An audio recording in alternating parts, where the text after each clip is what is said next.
First of all, Jack, how is the public reception of your latest album, A Fortress Called Home? What do people usually think about this album? So far it's been very good. It's it seems like people are having a very strong reaction to it, and I'm seeing a lot of love from South America, a lot of love from Europe. That is really exciting. Bodes well for the future of getting us around to play some shows. And it's cool to me as a songwriter and also as the producer of the album that it seems like it's not like everybody has one favorite song and that's the one. It's like everybody kind of has a different favorite song, and I think that's really cool. So I'm very happy with the reception. What was the creation and composition of the latest album like? We assume Chris Dobas was also involved before leaving for Testament, right? Yeah, in some way, Chris never really asked too much to be involved in the songwriting process. Like we would come up with basic ideas, and then he was very involved in his drum part writing and how that fit with the music. But as far as the actual song structures and stuff, that wasn't really his cup of tea. But we wrote a lot of it with his playing in mind. So when we're writing the songs, we're coming up with ideas. It was with the assumption that he would be drumming on them. And thankfully, it worked out with his schedule with Testament that he could still record the album and he still wanted to do that, as well as be in the music videos. So we're very grateful for that. And I think it's a really fine send off for him. For you, what is special about A Fortress Called Home compared to other previous albums like Ghost or Debauchery? Oh, well, the obvious one for me is that not only did I have a hand in the production and the recording, but this time I actually mixed and mastered the album myself. So from getting demos to delivering the final masters and vinyl masters, it was all in my hands and mine to ruin if I if I messed up. So it was a lot of added pressure, but it was also good pressure because I feel like I was able to really push myself and really nail my interpretation of what I wanted a Seven Spires album to sound like. And of course, it's not perfect. It's raw in some places. And the more I listen to it back, the more I hear blemishes.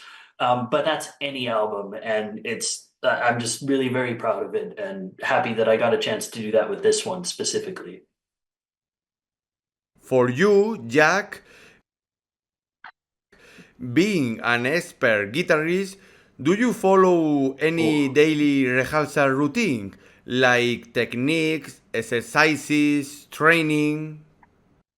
Uh, yes and no. So first of all, thank you for the compliment. I don't know if I consider myself an expert because I'm always still learning and still trying to push myself, but I think that's for any good musician that has that drive. That's important.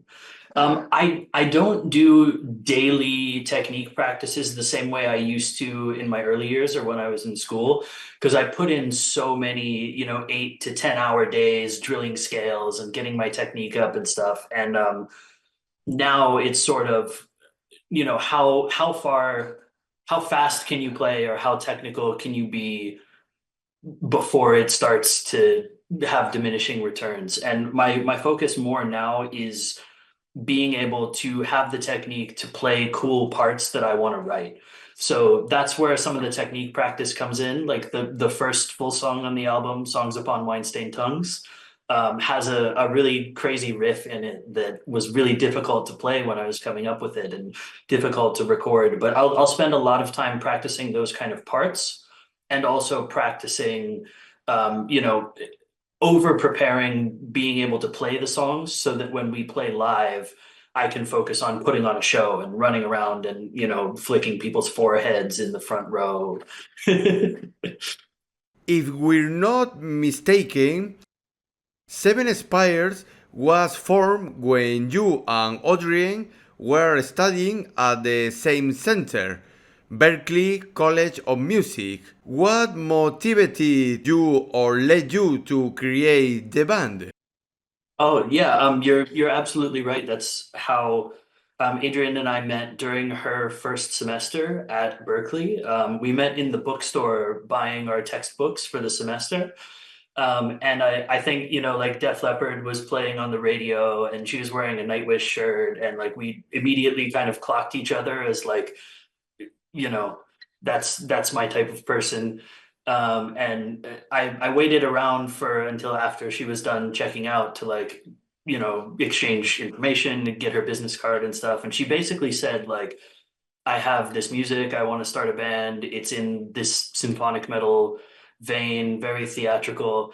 And I told her, okay, cool. If you ever get your band together, let me know. I'd love to play guitar. And she took that as a challenge. It was like, what do you mean if? So she did round up a lineup and, give me a call. And that was the first kind of iteration of ever getting in a rehearsal room and jamming together. And that lineup, it didn't really work out. It took us a while to find the correct version, but we've been really good friends and really good creative partners ever since. As soon as we found that we have good writing chemistry, it was like, Was it like having Audrien as a singer in the band?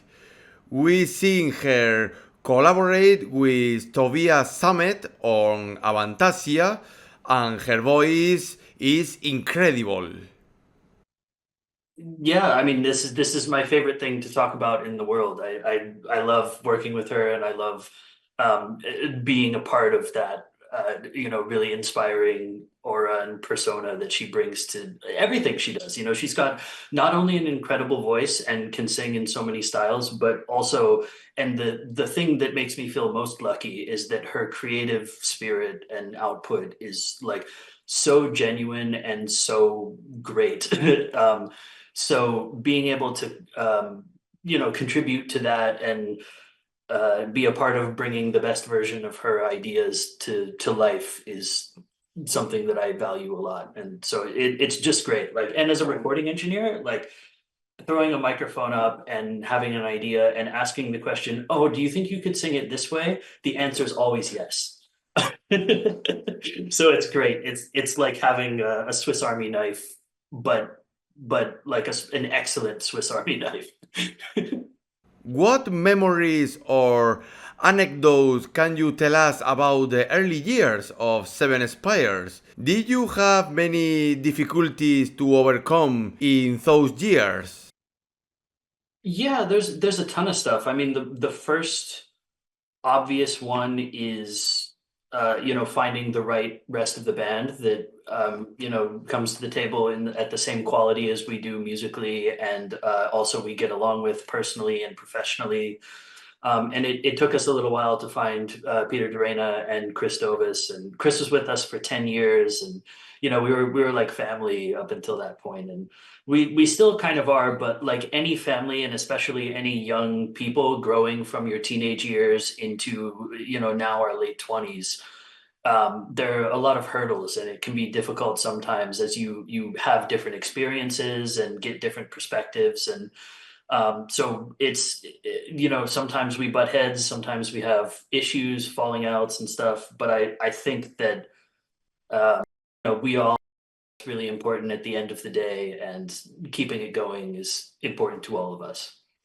So there's plenty of hurdles, and doing the local band grind for a while is tough for a lot of people, and thankfully we broke out of that a little bit. And also with other people being busy, sometimes it's just hard scheduling wise. So there's a lot of struggles, but any struggle can be overcome with enough people working together.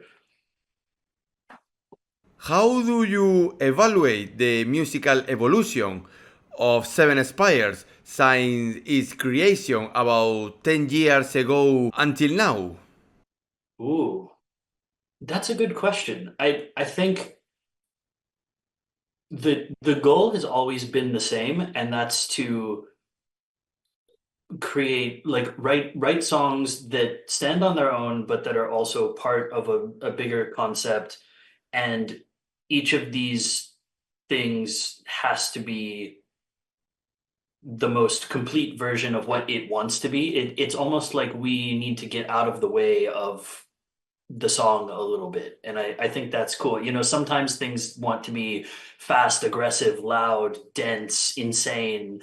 And sometimes they need to be stripped back and gentle and soft. And knowing knowing how to pull that off is something that we're always refining. And I think regardless of the material of each song, that's the evolution that we're always striving for, is to have a great idea and know how to or have the idea is a great block of marble, and then knowing how to turn that into the statue of David. How do you see the symphonic metal scene in the USA? Does it does it attract the public, or do people not pay attention to this musical style? Yeah, totally. It's definitely a bigger deal in Europe. But metal in general, I think, is more in the public eye in Europe than it is here, and in South America as well. Um, it's I think a band like Nightwish that plays arenas over in Europe will come over here and still sell out venues, but they're not playing arenas. They're playing 2,500, 3,000 seat theaters and stuff like that. And that's still very cool. And I don't think that it used to be cool to not like those kind of bands, and it was cool to like, the super manly thrash evil, stuff. And I think it's becoming more okay for metalheads to have fun and like cheesy stuff and melodies, and that's really cool. And but it's definitely not in the mainstream over here. But I'm noticing a trend in things like sports games and the music between, like, in transitions and stuff, the sound bites that they use is getting more intense. And I think it's because film scores are getting more intense. Like Hans Zimmer is very popular in most feature films, and like heavy percussion and electric guitars and stuff. So I'm seeing more of that start to creep into things in the public, and I think people are getting more comfortable with that kind of sound. So I think we're also seeing more people get into metal because of that, and because of symphonic and orchestral styles in that kind of music.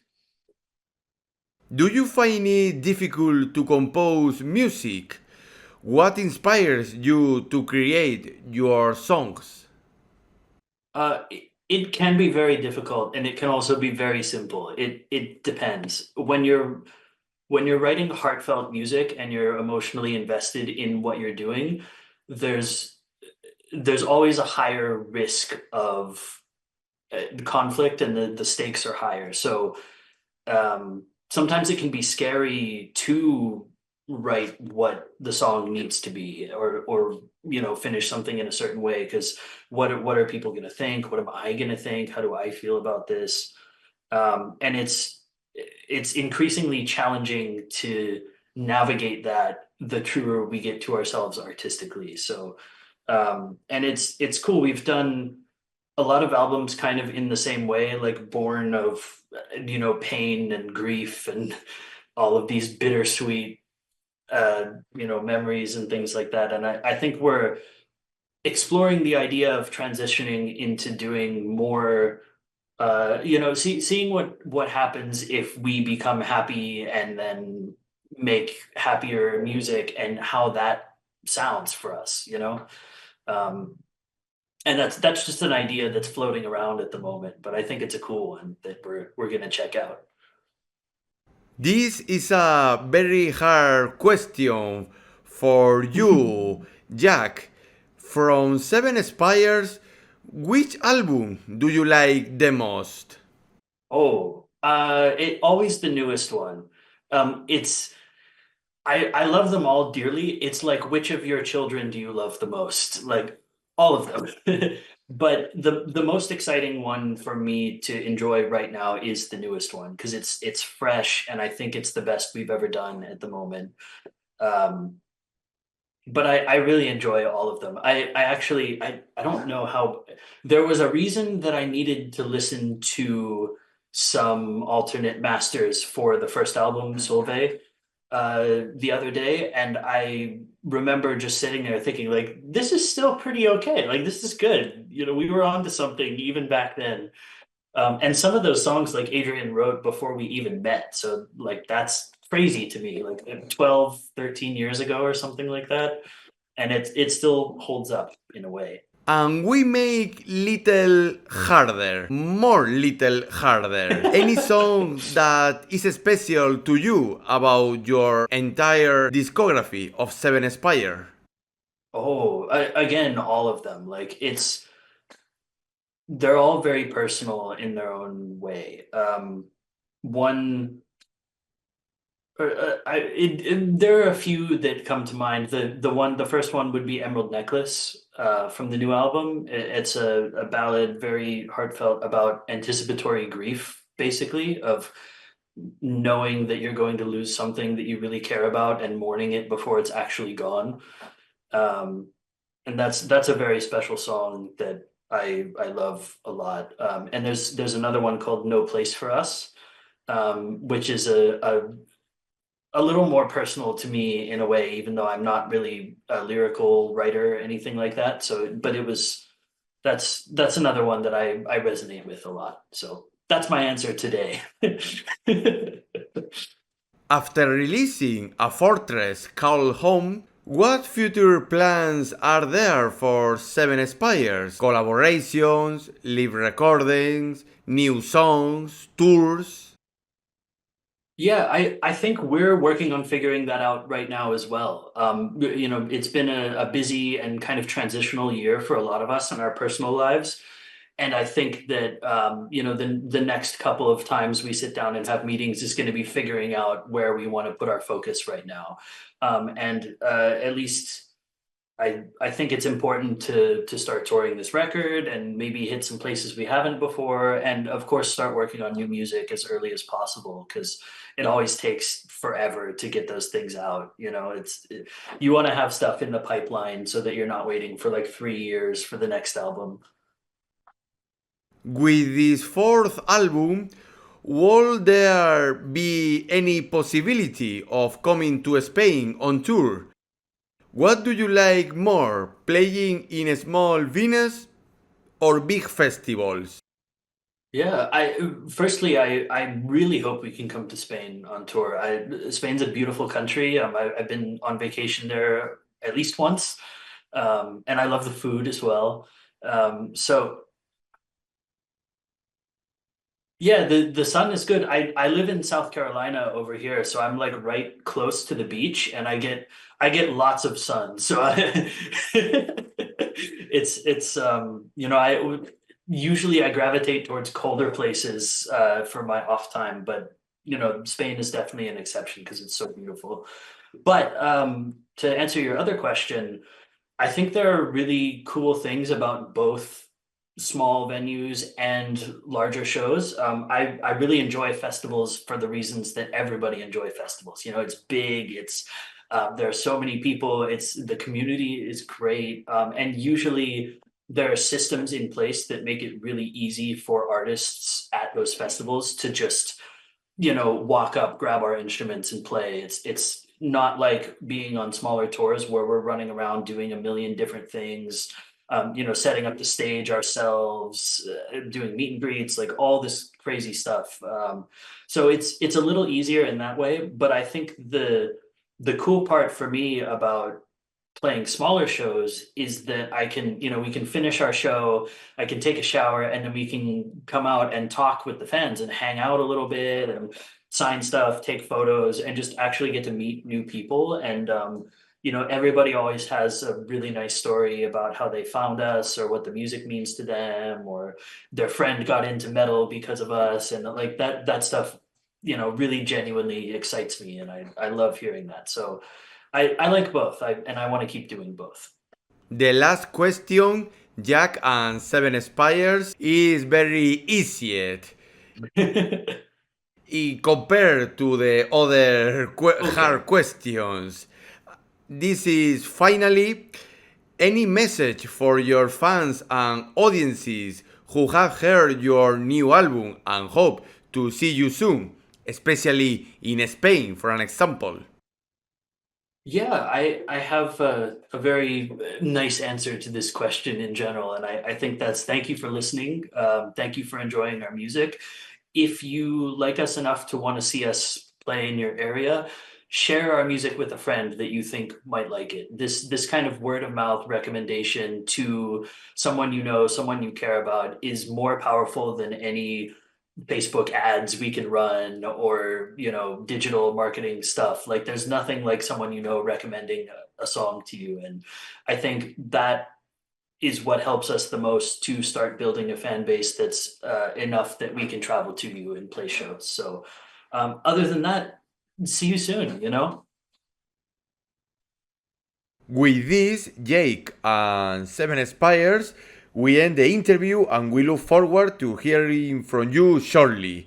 We thank you again for the time and willingness to grant us the interview, and that we will see you more in the future, especially in Spain, whether here Okay. or in the rest of the world, offering the best symphonic metal I and rock agree. for many Fingers years. crossed. I hope to see you as well.